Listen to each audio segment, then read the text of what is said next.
Good morning. This is Things You Might Not Have Heard for September the 22nd, Friday, September 22nd, 2023. I am Jay Cleveland Payne, presenting for you in moments the latest in information for politics, current events, and pop culture from yesterday. These are stories that you told us were conversational. You vetted them as being top stories, and we pulled them to present for you 8 stories for this morning. And we like to call ourselves your go-to supplemental source, both mainstream and unconventional news stories, or news side piece, if you will, giving you stuff that's not always there in the top stories, but some perspective to some stories that may be a little different from conversations with people from different places from around the world. I'm going to present to you in just a moment, but I want to remind you that we have our main website, which is conversationproject.com. You go there, you can find more details about the project and things we do every single day to get you information that may be kind of off the beaten path, but sometimes it's the mainstream stuff.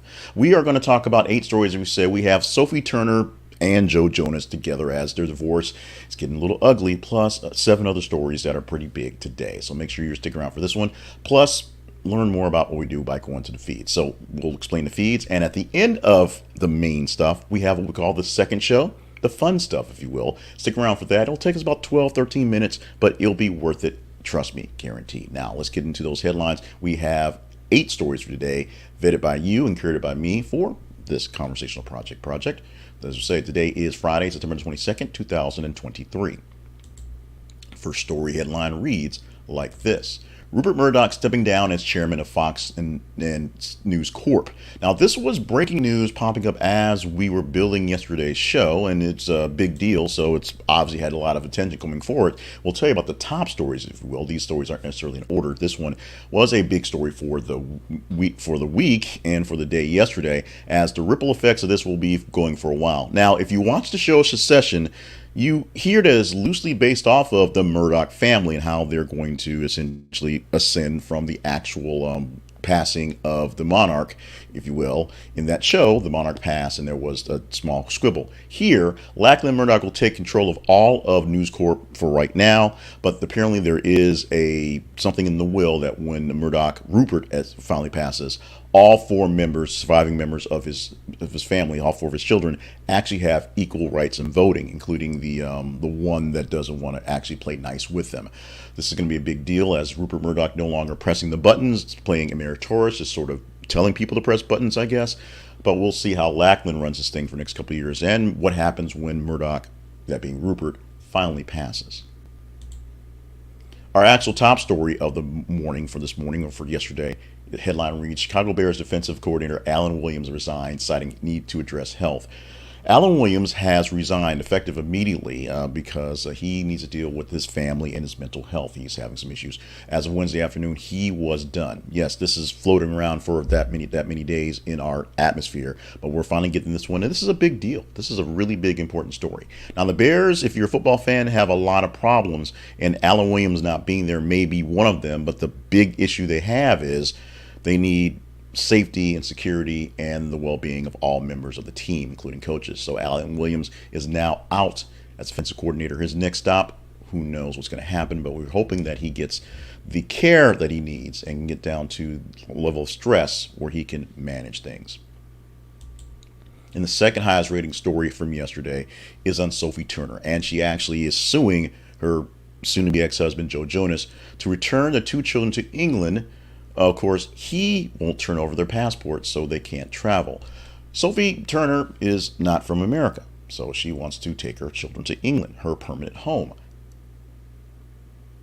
And that's not happening because Sophie Turner can't leave because of the divorce.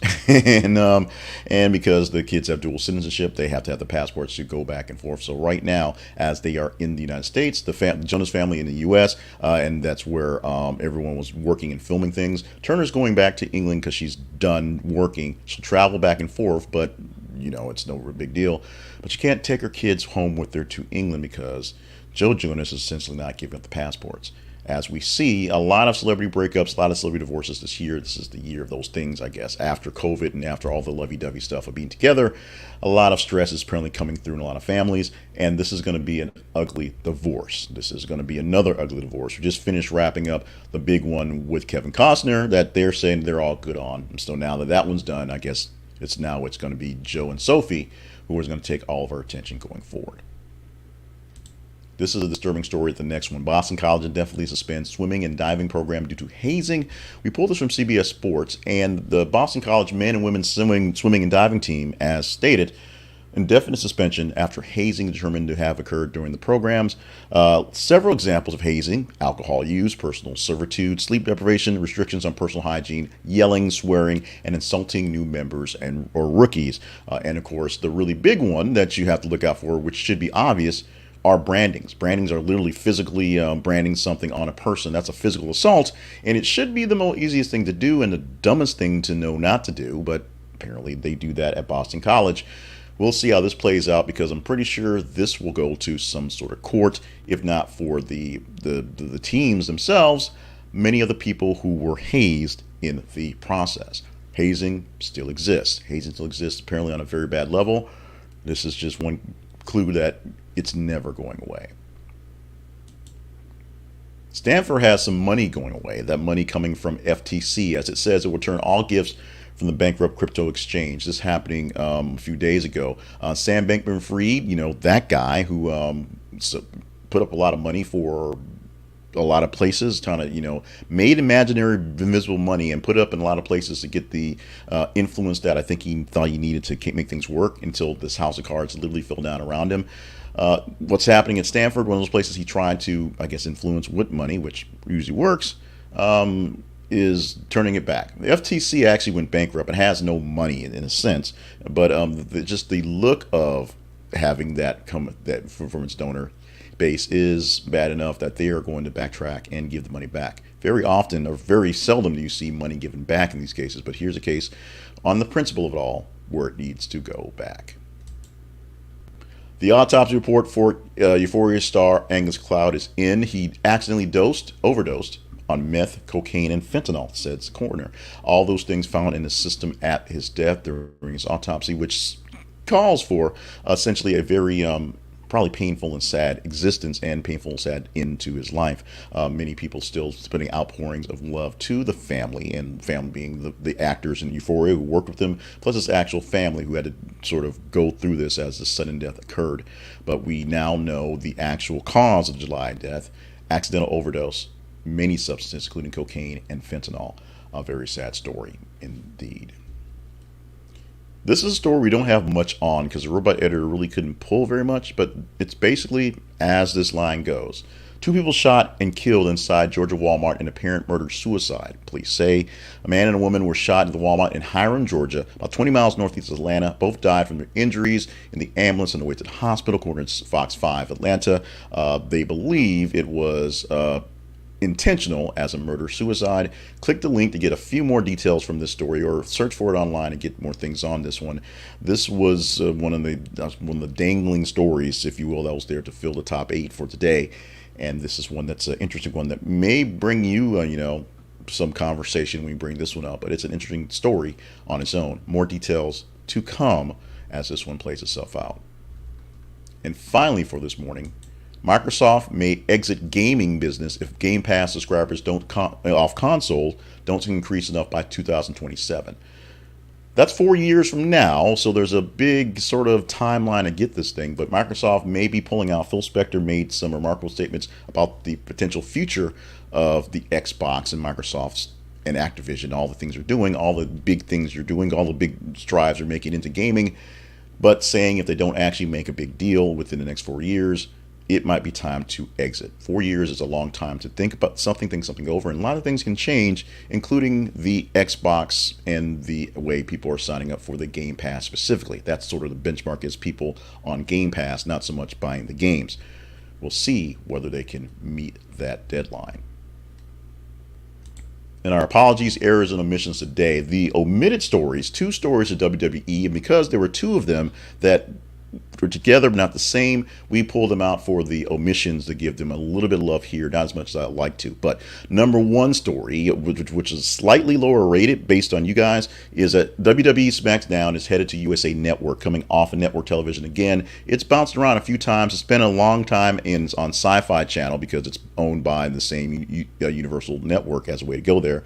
But it's going to USA, the main network. Now, the Raw show, which is on Monday, the flagship show, they call it, 3-hour spectacle, still on the table of what it's going to be. But because of the deal with Universal, there'll be 4 primetime WWE specials on NBC this upcoming year. So that's a good thing for people who miss it on regular TV. It'll be there. But we'll see what happens with WWE as it does its TV lineup shuffle right now. The bigger story, which got a slightly bump from you guys in response, so it's basically 3 and 4, literally as they're listed in the top 10. WWE releases 9 superstars with more cuts expected. At the time that we posted it, it was 9. I think the main number at the time now was more like 14, 15 of the major names.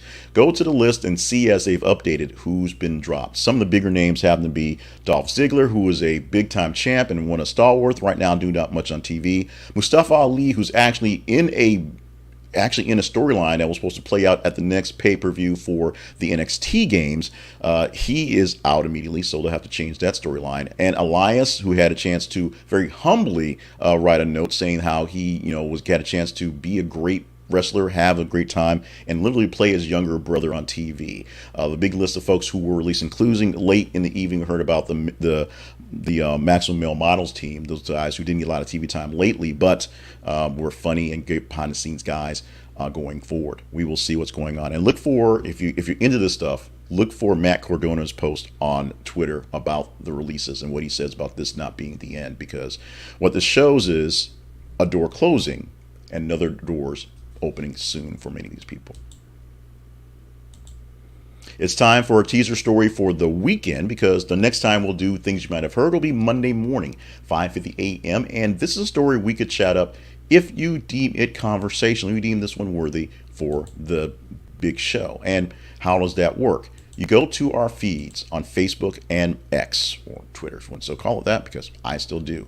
You go to those feeds and you just go to our pages there, and we'll post news stories every 50 minutes for you to engage in. You just engage, like them, love them, hate them, share them. The higher engagement you do, the higher score gets engagement. And come Monday, we'll go from the top 30 stories of the weekend, Friday, Saturday, Sunday, a little bit of Monday, and give you 10 of those. Today, Friday, or Tuesday through Friday, I should say, we gave you 8 from the top 15 on the day, and this story may be one that may be in your interest. I think it will be. Pennsylvania jail where Danilo Calvante, got a chance to say it again and butchered it, escaped, will spend millions on security improvements. Danilo Cavalcante, say it properly. The jail where Cavalcante escaped about 3 weeks ago has some issues, and while Cavalcante is not there for various reasons, that facility will do some minor or major or pretty big improvements. Big money being spent in the millions to fix the issues, including like people watching cameras and making sure they can't crab walk and walk through awful buildings, things like that. Is this big enough to chat about come Monday? You will tell me with all the stories all weekend long. We post over 90 or so stories over the weekend, so there's a lot to pull from. And so you can make this one we talk about by just simply engaging in the story. We want to talk right now about Flowers Fast. And Flowers Fast is one of our favorite sponsors because it's one of our simpler sponsors. And this is one that you may not use today. This is not so much a for right now one, but this is one to keep in your brain for when you need Flowers Fast. Flowers Fast is essentially a florist. You go online. They're connected to all the FTD floral networks, all the florists out there.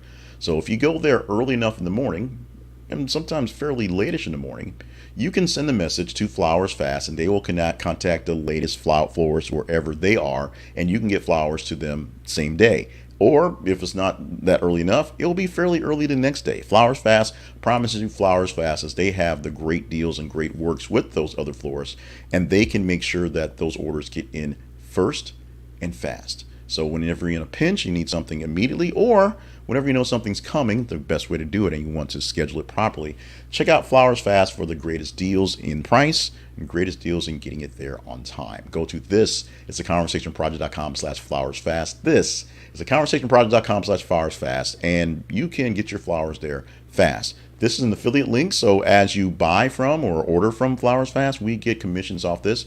It costs you nothing extra, but it could take good care of you. That being Flowers Fast. This is theconversationproject.com online home where you can find the replays of things you might have heard. If you're watching this live, you can not have to wake up so early, and you can watch it on video, audio, or get the newsletter links as well. You can also watch our weekend shows, which we'll start preparing for in a few hours. Things like the weekly wrap-up, which is the top 10 stories based on your per engagement. No interjections from me other than some commentary, and the story of the week. One of those stories we pick, and we will do some extra commentary. So that's where you get your commentary from me. We also have things we pop up here in TikTok and YouTube Shorts, dropping in news bombs here and there, and information that's just kind of cool to know. Not all necessary news. You'll find that in a moment when we get to the good stuff. But it's a lot of stuff all mixed together. If you like what we're doing, go to our feeds, follow the feeds, and make sure you're telling us what to talk about. Email us at theconversationinbox@gmail.com so you can tell us what to do, what to talk about. And of course, the big thing, go to our partnerships page and see if there's ways that we can connect to work together going forward. We would love to have you as a part of the show and a part of our team to help us move things along. Now, all that said and done, it's time to prepare for the fun stuff we do every single morning, and it begins right now. Fun stuff begins every weekday morning with birthdays, and today is no exception for September 22nd. Birthday wishes going out to Sherry Belafonte, 69 years old on the day. Actor, activist, just like her father in many ways. Not doing a lot of things in front of the cameras these days, but still doing a lot of things as a political activist. Sherry Belafonte turning 69 years old on this day.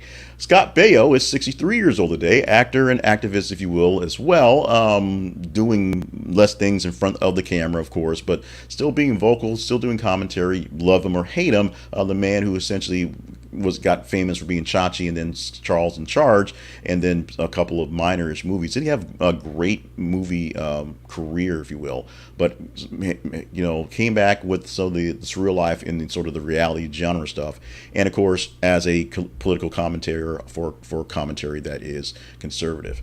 He's 63 years old on the day. Tatiana Maslany, I always butchered that, but of course She-Hulk. Let's just say She-Hulk. Let's just go with that. Turning 38 years old on the day. Happy birthday to her on that one. Always butcher Tatiana Maslany. Don't know why. It's fairly simple. Like the letters is right there, but I just can't get that one done. Let's do our history lesson and save ourselves out of that jam for going forward.